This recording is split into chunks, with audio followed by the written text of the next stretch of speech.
So mga idol, kita na ang pinakasikat mga idol, no? Sa 20 biggest gambling countries in Asia. So top 1 ta mga idol. Kita ang pinakasikat. Kaya no? Sa gambling mga idol, di ba ang mga Pilipino except lang sa sa uban na dililig og sugal.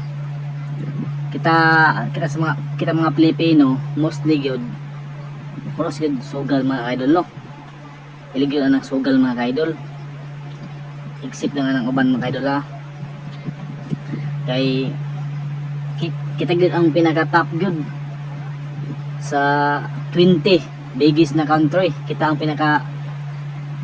pinakauna. Kaya nakasulti ko mga idol, no? Kay ako mga idol, sugal po ko mga idol. Meron na kayo mga idol. Nganong ni sugal ko mga idol. Kaya sugal ko mga idol, para lang makuha lang siya.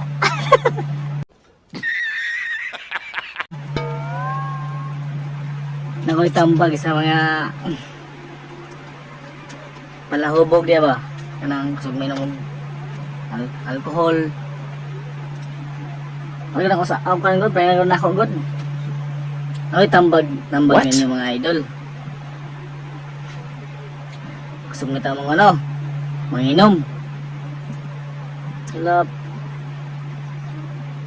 Nasa mo lang na okasyon. Kasi pagbabay mga okasyon, mainom man gyud. Ilim nun na makahubog. Nakoy tambag ninyo. Pagpalit mo og baga sa manok, kundi baga sa baboy, inyo ba nang adobohon, kundi sugba o bisikon sa naroto. Kaya nga kay para na may kaunong sagod na protection po na siya po. Kaya kung mukaon ka ng baga sa baboy sa manok, sigo kana manok, kaya naginom mo ilim na maglibog man ang bino. Kung asay unahon ang baga pa sa manok o ang baga ba nimo.